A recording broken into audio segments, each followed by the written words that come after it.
Let's go to Johannesburg now. Last night, residents of Westbury marched to their local police station demanding action.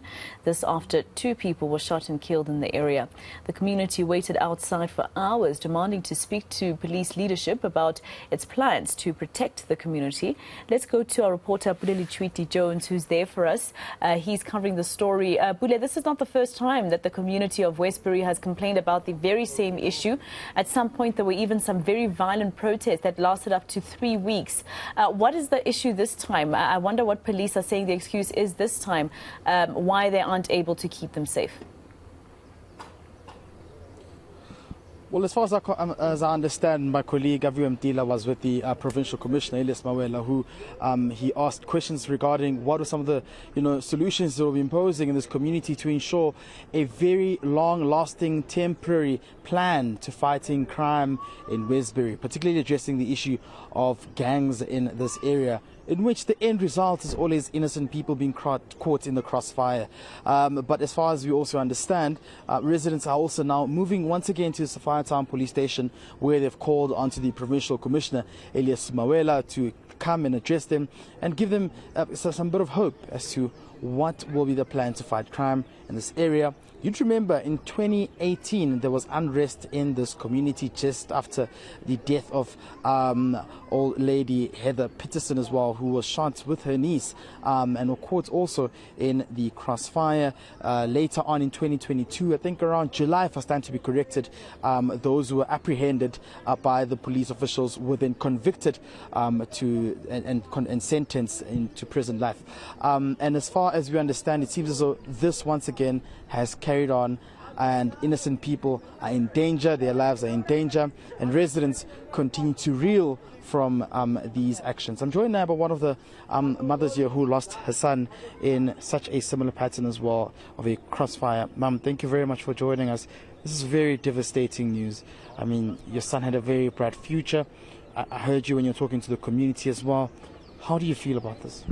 I'm very devastated because he was very skilled, he had his UEFA license. He went to Namibia to do his Scottish football license, and he was doing coaching in the community. So it's a loss to the football fraternity for the kids, and I don't even have words to explain. I'm devastated, and I'm very hurt, to lose someone so tragic. And I think people don't have compassion, and they're inhumane to shoot someone like that.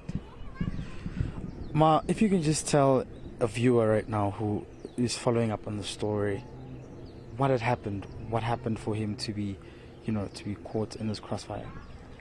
I've got no idea what happened. I wasn't at the scene. I wasn't at home when this happened. Unfortunately, to my knowledge, if you associate yourself with if you're friends with some people that they so-called different gang members, automatically you also fall under that characteristic. They also label you in that way. So I've got no idea what took place. I wasn't there at the scene, but I just heard he was shot very brutal. How's the rest of the family feeling like right now? Well, we all broken, especially was a very passionate football player. As I said, he missed the flight twice, and Airlink was very compassionate. They actually reimbursed his flight to go to Namibia, and it's a loss, especially when you wanted your child to get out of all the crime things, we mustn't be associated with what's happening in the community, where you push your child to strive for the best. That's what I done, but I done my best. Unfortunately, what a loss. This is also very concerning that Peggy was once here in 2018, promised to fight crime, but fast forward to 2022, 4 years later, it seems as though nothing has changed. When you speak to the residents here, it's just back to normal. Nothing has changed. Honestly speaking, I don't think, I'm not being racist or what, but I don't think they really have compassion for for our colored communities, because it's been going on for a long time. So he came here and nothing was done. So this thing is like a pattern, it's repetition, and they're not concerned about what's happening in the community. But other highlights are always taken more important in our community. So for me personally, I think colored people, we're not considered. There's nothing that they really do for us. I'm not being racist, I'm just being honest. So they just forgot about the colored community. How old was your son? Tomorrow he will be 29 years. His birthday's tomorrow? Yes. And he was killed yesterday? Yes, yesterday morning. Mama, thank you very much for speaking to us. I'll be with you just now. I'm sorry about your loss. It's a pleasure, and thanks for coming out. And I hope this where the community is going to the police station, I hope it will not fall on deaf ears.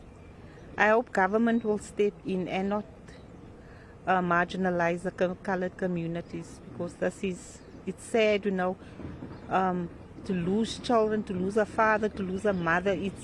We know death. It's not, it happens. We can't deny death, but to die like that, and they're just so inhumane, the way they shoot people, their faces away. I'm speechless. So I hope government will really do something about it. I hope they're listening. Thank you very much, Ms. Oakes, joining us as one of the mothers of the deceased who lost their lives in this whole gang rival and clashes happening, in the community of Westbury. It's a sad day for the community of Westbury once again, Masejo. You've just heard her son was supposed to turn 29 tomorrow. He was shot yesterday. Very devastating and tragic news coming out of Westbury today. But we'll continue to give you live coverage as we will be heading to Sophia Town Police Station. Hopefully the Police Provincial Commissioner, Elias Mawela, will be joining the community members later today.